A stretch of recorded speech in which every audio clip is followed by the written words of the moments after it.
और arms act में संजय दत्त को 5 साल की सजा।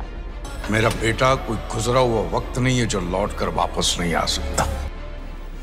30 साल से कानून के फंदे में फंसे संजय दत्त आज सुकून की सांस ले सकते हैं। आज संजय दत्त की सजा की मियाद खत्म हो रही है और संजय दत्त थोड़ी ही देर में जेल से रिहा होंगे। 12 मार्च 1993 ये वही दिन है जिस दिन देश की माया नगरी दहल उठी थी।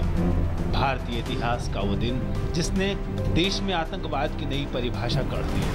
1993 में हुए मुंबई बम धमाकों के मामले में सुप्रीम कोर्ट ने करीबन 1 घंटे 45 मिनट तक अपना फैसला सुनाया, लेकिन संजय दत्त का नंबर आया आखिरी के 15 मिनटों के दौरान।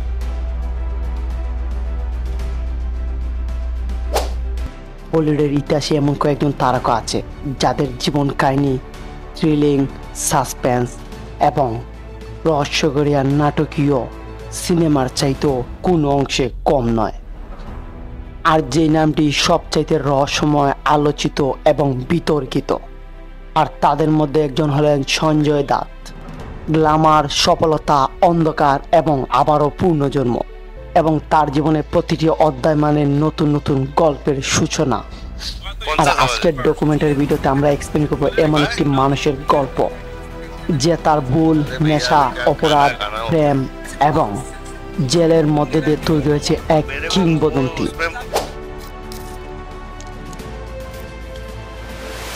আর সঞ্জয় দত্তের জন্ম হয়েছিল এক বলিউডের রাজ পরিবারে, অভিনেতা সুনীল দত্ত এবং নার্গিস দত্তের সন্তান।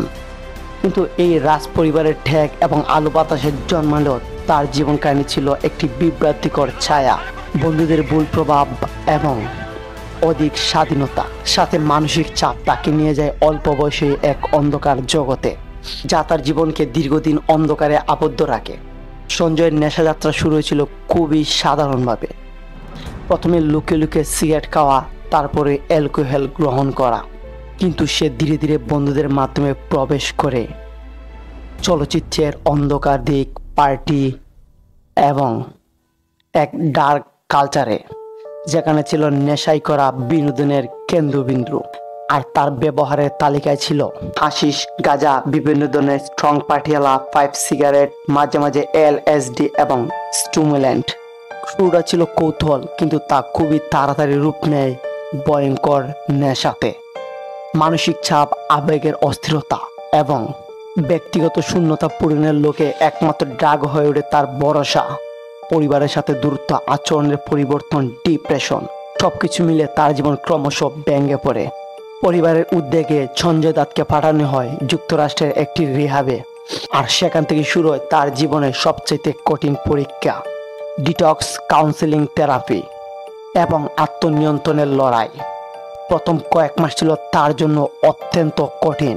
শরীর দুর্বল, মন অস্থির, ড্রাগের চাহিদা এবং অতীতের সকল ঘটনা প্রতিটি মুহূর্তে তাকে করত আক্রমণ। কিন্তু সে ধীরে ধীরে বুঝতে পারে নেশা থেকে বাইর হয়ে আসা শুধুমাত্র একটি পরীক্ষা নয়, বরং সেটাই তার পুনর্জন্ম। আর 2 বছরের কঠিন সংগ্রাম তাকে তৈরি করে একটি নতুন মানুষ হিসেবে, সংযমী, আত্মবিশ্বাসী এবং শক্তিশালী এক সঞ্জয় দত্ত।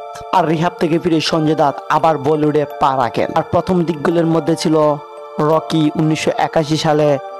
তারপরেই তার জীবনে আসে বড় একটি ব্রেক থ্রু, সিনেমা রিলিজ হয় যার নাম ছিল নাম। আর এটি রিলিজ হয় 1986 সালে। তারপরে 1991 সালে সাদেক মুভির মাধ্যমে তিনি জনপ্রিয়তার শিখরে পৌঁছাতে শুরু করেন। তারপর আসে এমন একটি মুভি যার নাম খলনায়ক, আর এটি প্রকাশিত হয় 1993 সালে। আর এই মুভিটি রিলিজ হওয়ার পরেই তিনি রাতারাতি সুপারস্টার বনে যান।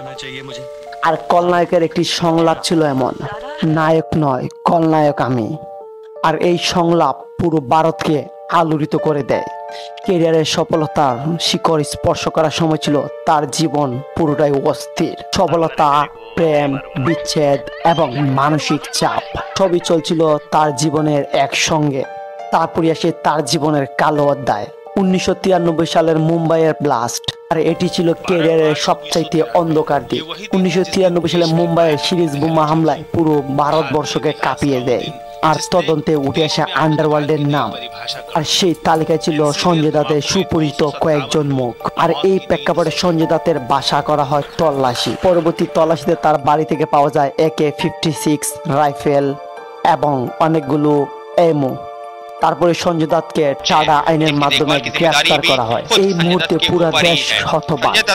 এত বড় সুপারস্টার কি এই আন্ডারওয়ার্ল্ডের সাথে সংযুক্ত কিভাবে? আর তখনই সঞ্জয় দত্ত দাবি করেন এই অস্ত্রটি শুধুমাত্র তার নিরাপত্তার জন্য রেখেছিলেন। কিন্তু বিচার, তদন্ত, আদালত এবং মিডিয়ার চাপ সবকিছু মিলে তার জীবন পুরোপুরি ভেঙে পড়ে।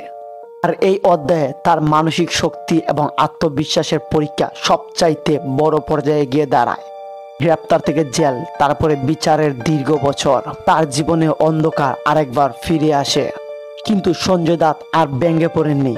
এই অধ্যায়ে তিনি শিখে গিয়েছিলেন কিভাবে বাঁচতে হবে। আর এই বাঁচার মাধ্যমে আত্মনিয়ন্ত্রণ, মানসিক দৃঢ়তা এবং পূর্ণ জাগরণের সূচনা ঘটে। শৈশবের অন্ধকার থেকে ড্রাগে পতন, এখান থেকে রিহাবে পুনর্জন্ম, সুপারস্টারডম থেকে আবার জেল, বিচার, আবার শেষ জীবনে দ্বিতীয় সুযোগ। আর এই অধ্যায়টি ছিল সঞ্জয় দত্তের জীবনে কঠিন একটা মুহূর্ত। আর এখানে আলোচনা করেছে রিহাবের ঘটনা। রিহাবের অন্ধকার থেকেও ভয়ঙ্কর ঘটনা সঞ্জয় দত্তের জীবনে ঘটে গেছে, যা কোনো বলিউড মুভির সাসপেন্স, থ্রিলিং অথবা মিস্ট্রি ঘটনার চাইতেও কম নয়। আমরা ভিডিওর দ্বিতীয় পর্বে আলোচনা করব 1993 সালের মুম্বাইয়ের বম ব্লাস্ট, সঞ্জয় দত্তের ড্রাগ অ্যাডিক্টেড এবং সিনেমার কালো দিক। সবকিছুর বিস্তারিত নিয়ে আলোচনা করবে এই ভিডিওর দ্বিতীয় পার্টে।